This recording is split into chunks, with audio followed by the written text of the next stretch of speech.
May the words that I speak and the thoughts and wonderings of all of our hearts draw us closer to God, who is our rock and our Redeemer.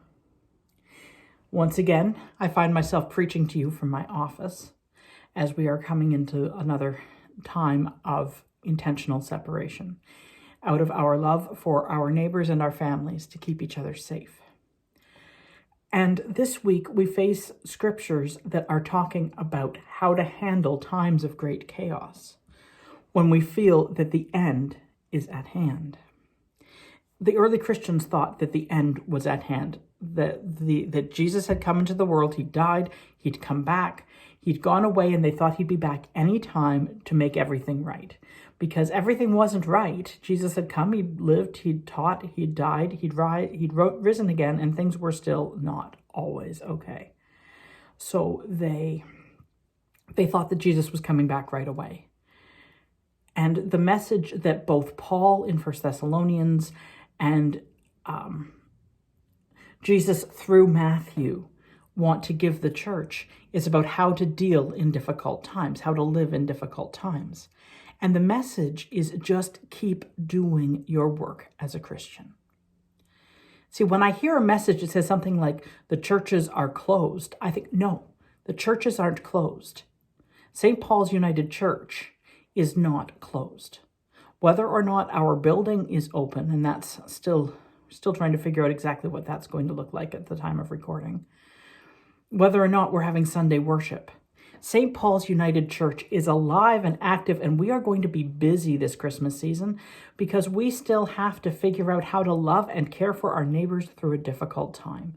We still are going to be doing our work with raising funds to help with the Christmas hampers. We are still going to be looking after doing some projects going forward having to do with the Bear Clan, having projects going forward to do with Layettes, projects going forward having to do with the Camrose Women's Shelter. We got a lot of work to do. On top of that, we all have our work and ministry to do with the people that we're closest to, helping them get through this difficult time, having to use distance means to stay in contact. So the church is most certainly not closed. The building, we have to deal with what we have to deal with to keep each other safe. But as a church, we have to keep doing our work and following in the way of Jesus. That is the message that we are given so strongly in both the Matthew text and the Thessalonians text. We keep persevering in the faith.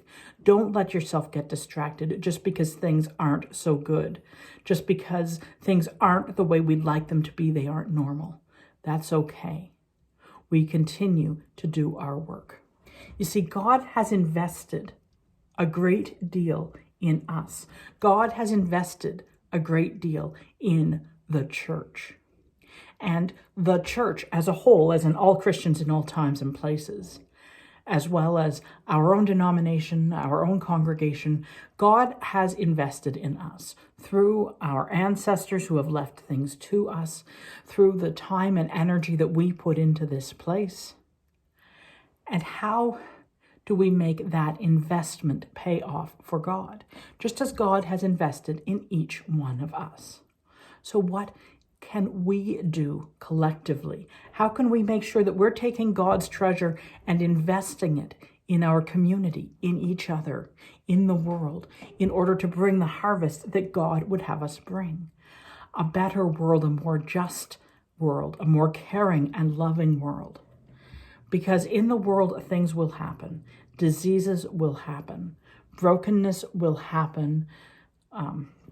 But we can make a difference in what the impact is like. And it's up to all of us to make a difference in this time now, even though it's hard.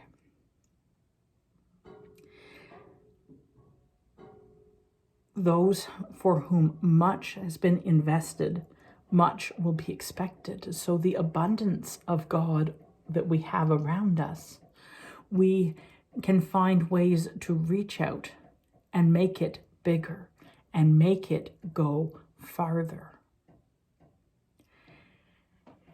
As this text is also about improving our world improving our relationships, improving how we as Christians relate to the whole world, our responsibility to take what God has invested in us and make it worthwhile for the world.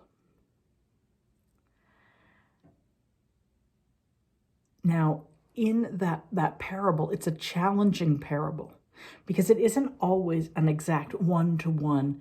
Oh, when I read this parable, I know that God is the manager and I am the servant, and this is how it should go. Maybe it's not like that.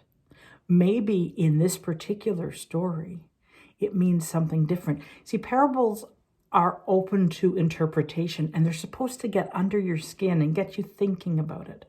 So what could this mean?